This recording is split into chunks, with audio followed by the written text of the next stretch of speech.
السلام عليكم بابي ناركاني بايام تيفي أم كاتتان باش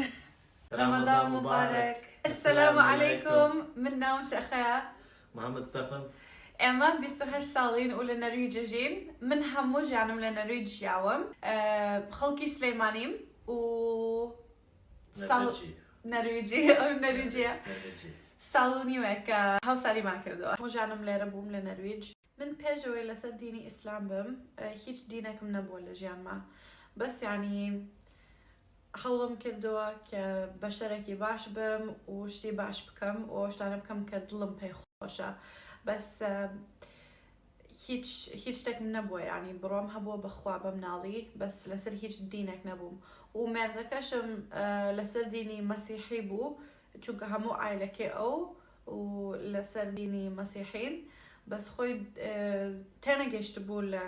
ديني مسيحي وداي وايلي هاتو برواينا ببخوا چونك تانا جيشت بو لي بمنالي لسر مكتبكي اوسلو او شاركة او لو قوربوا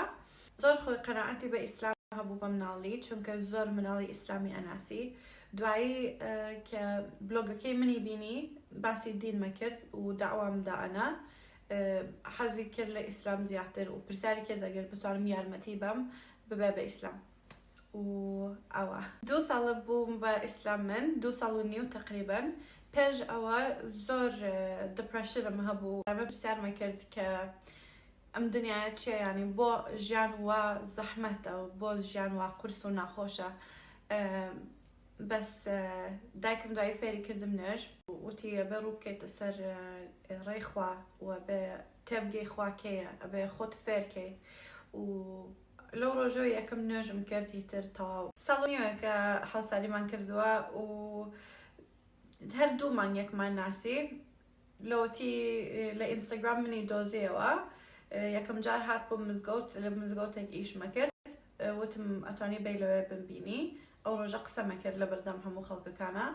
وتم اگر حزكي ورا فيربا دوسه شت انجا اگر حزكي دو شهاده كوبلي انجا مني بيني يكم جارك وتي حزكم بو بين موا وتم باش ورا حفتكي تري بمجنا لمالي دايكم ولو رجع وتي اتواني توزب باسي عيسى عليه السلام بوبكي دعاي باسم كرت بوم خينا سورة المريم هموي جاوتي من حاضر مسحزكم شهادكم بلام ويستي شهادكي بلا وتي اتواني يارمتين بي جاتشوين بمزقوتكي وشاركة من لأجيام بموت من لباشاوتم أشهد أن لا إله إلا الله وأشهد أن محمد رسول الله أوش خوي وتي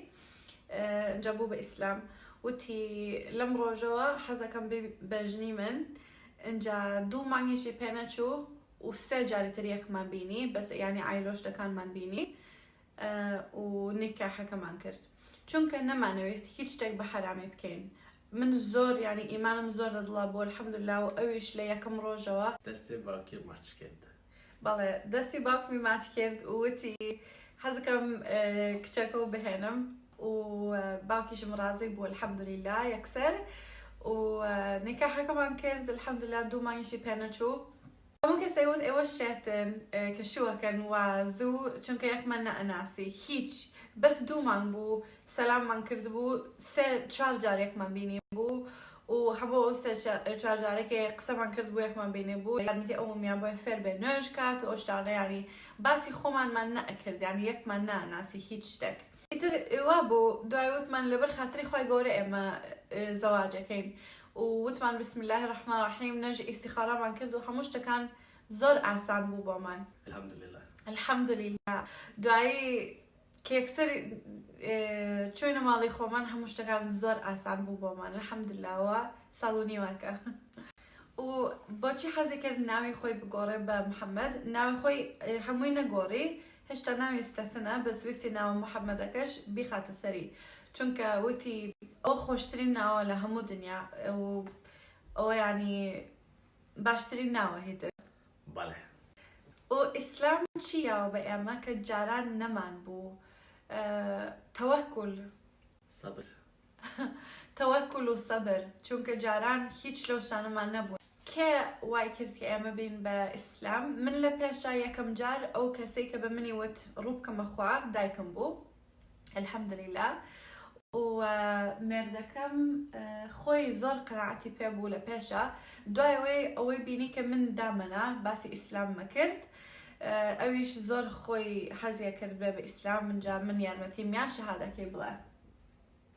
بەڵێ ئەوەی کە حەزەکەین بیڵین بە ئەوانەی کە ئەیانە بن بە ئیسلام و بن بە مسلمان بەس ناوێرن یا ئەترسن خەڵکەڵێ چی عایلە ئەڵێ چی ئیسلام خۆشە ئیسلام ئاسانە الله بەڕەحمە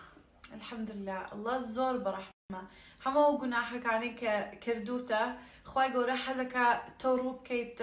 ڕێی خوای گەورە یعنی حەزەکە تۆ بڵێ ئەستەغفر الله خوای گەورە زۆر ئێمەی خۆشەوە بڕوانەکە ینی چەند زۆر دایکت تۆی خۆشە خوای گەورە دە ئەمەنە میلیۆن جار تۆی خۆشترەوە و هەموو شتێکە زانێکە ناو دڵتایە هەموو شتێکە زانێکە کردوتە هەموو شتێکە زانێکە وتوتە حەزەکە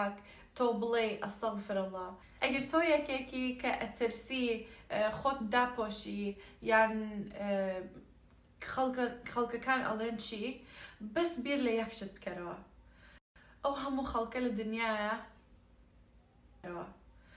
ئەو هەموو خەڵکە لە دنیاە بە قسەی خۆی گەورە ناکەن ئەڕۆنە دەرەوە خۆیان ڕوود کردوتەوە حرامەکەن و لە ڕوویانێت ناترسن اینجا تۆ ئەوە بکەیت کە لەسەر حەقی خۆی گەورە ینی خۆت داپۆشی ژیان بە حەڵاڵی تۆ نابێ خوب شاریتۆ تۆ بەسەرت بەرز بێ چونکە تۆ بە قسەی ئەوە ئەکەی کە هەموو شتێکی دروست کردووە تۆ بە قسەی خۆی گەورە ئەکەی سو الحەمدولله و هەموو جارێک کە ئەترسی دوای گوناحێکت کردووە